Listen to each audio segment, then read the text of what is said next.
The students were exasperated by their dreadfully strict teacher, who never allowed them a moment's respite. Every day they conjured up naughty plans to distract him, but somehow never managed to fool him. One day, the cleverest of the boys, who was also the most streetwise, came up with a brilliant plan. As his classmates gathered around him after school, he explained to them, "Tomorrow morning when we come to school, I'll approach the master first and ask him how he feels and why he's looking so pale. I'll wish him well and say that he should take better care of himself. Then you all should follow my lead and one after the other repeat the same questions so that we can instill doubt in his heart. After the fifth or sixth person, surely he must begin to wonder whether we've got a point or not. When 30 of us have told him the same thing, he'll have no choice but to believe us and let us off school at least for a couple of days." The boys were all excited and commended the clever boy for his astute idea. The boy made them all promise not to tell their parents and stick to their scheme. The next morning, the students were all on time and awaited the arrival of the clever boy, for they could not begin their plot without him. As soon as he arrived, they nodded to each other and one by one entered the classroom. "Good morning to you, sir." "Are you all right, sir? Why do you seem so pale this fine morning?" said the clever boy to the teacher cunningly. "I'm perfectly fine. What are you blabbering about? Go sit down in your seat," the teacher ordered the boy in his usual abrasive manner. The first seed of doubt had been planted.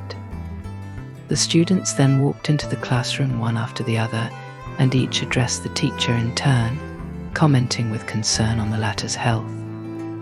Despite his repeated denials, the teacher slowly began to believe the boys, as he had heard the same remark about his pale countenance 30 times.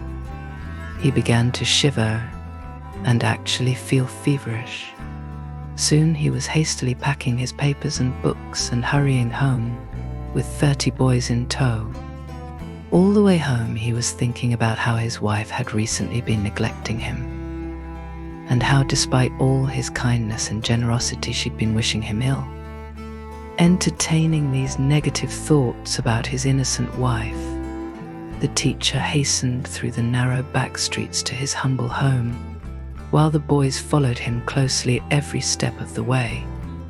He slammed the front door noisily, intending thus to announce his untimely arrival to his wife as he entered their house. When she saw that he had returned from school so early, she quickly approached him and inquired about his health. "Are you blind? Don't you see how sick I am? You're such a hypocrite. You can very well see how awful I'm feeling, yet you pretend that nothing's the matter with me," he retorted. "My darling, what are you saying? You must be suffering from delusions." "Nothing is the matter with you," his wife said, trying to appease his anger. "You're despicable. You're a horrid woman. Can't you see my sorry state? Is it my fault that you're blind and deaf to my needs?" he continued, cruelly slandering his wife. "I'm going to bring you the mirror, so you can see for yourself that nothing's the matter with you. To hell with your mirror. You've always hated me and wished me the worst. Go and prepare my bed, I need to rest." The woman was stunned, unable to move or decide what she should do when her husband screamed at her, "Get going, you good for nothing. Do you want me to pass out right here?" The woman decided to remain quiet and do as he asked, otherwise he might indeed think that she had foul intentions, and he could truly turn nasty. Thus she prepared his bedding on the floor and left him with his students, who had accompanied him into the house. The boys gathered around his bed and began to review their lesson loudly, having been instructed by their ringleader to make as much noise as possible to exacerbate their teacher's fantasy headache. "Quiet," snapped the teacher. "Quiet," I said. "Go home. Leave me in peace." The students were free at last, wishing their teacher all the health in the world. They practically flew out of his house.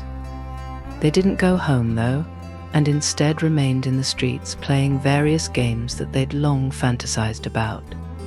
Their mothers, however, soon found out that their sons had skipped school, and when they found them on the streets they reprimanded them, refusing to accept that they'd been excused by their teacher.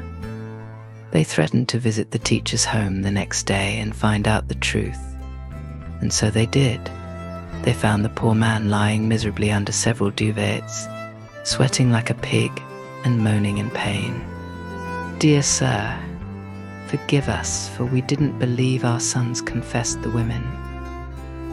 Now we can see for ourselves how ill you really are.